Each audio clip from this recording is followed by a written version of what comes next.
training hard. The first all-British-based Pakistan netball team to compete in the Asian Youth Championships. Performance netball is one thing, but to have national representation is a real honour. So the girls here today, British, Pakistani, get an opportunity to have national representation through their roots. This country is a joke.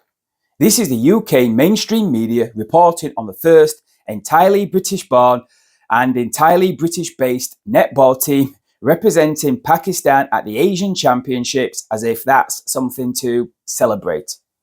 Here we have girls all born in England, all speak with English accents, all living and playing netball in the UK, training in the UK, using UK facilities, paid for by the UK taxpayers, but with one twist. This isn't the British team, they are representing Pakistan and very proud to be doing so. Now, they are free to represent Pakistan, but they shouldn't be funded by British taxpayers.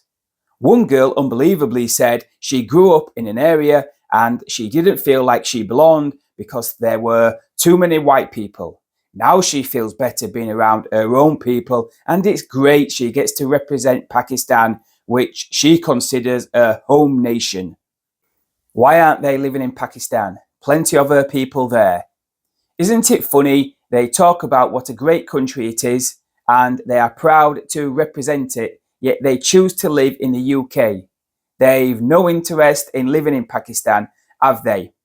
In other words, they hate our country, its culture, but they don't hate our welfare, our healthcare, education system, and all the material benefits we give them. They basically just come here, set up overseas colonies with our money. Just another example of this country falling to pieces because it is infected with self-loathing. Another kick in the teeth. Not only are we importing masses of people who reject our nation and have loyalties elsewhere that carry on through the generations, no doubt it was some woke institution that hates their own country that allowed this to go ahead with British taxpayers' money. Just take a watch of this. Young women are aiming high. Their goal is not only to win, but to inspire other South Asian or Muslim girls to take up the sport. I'm from around an area where it is predominantly white people, and I was kind of the only one in my teams, in my regions, in my counties who was South Asian. And I find that coming here, I've noticed the amount of South Asian girls that actually play netball, and I find it really motivating. Pakistani athletes, especially netballers, it's been really underrepresented because I've started playing since secondary school, college, and I never found a hijabi Muslim, Pakistani, even a South Asian playing. So this opportunity has brought together a bunch of girls who are really similar and allowed us to bond and just progress all together as athletes. Snap that ball in, guys, snap that ball in. The girls come from all over Britain to train in Walsall, thanks to a tie-in with Super League team, the Birmingham Panthers.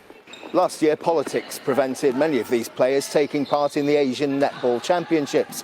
Unexplained visa delays by the Indian government meant they couldn't compete in Bangalore. No problems this year, though. The Youth Championships are in South Korea. It was definitely disappointing because we'd worked really hard in training camps, but it's really just added fuel to our fire now, and we want to show them what we can do because we've had a year to train now. Let's come in again, let's have a little quick talk. Helping the team in their aim to net some silverware is coach and former England captain Amanda Newton. They're probably the easiest group I've ever had. There's no challenges here, they're just here to work hard, and that's what we want. And can they win in Korea? Yeah, that's where we're going, so there's no point going if we're not trying to win. Now this new Pakistan team are taking the skills they've learned in the West Midlands to the courts of South Korea. Fraser Maud, Sky News.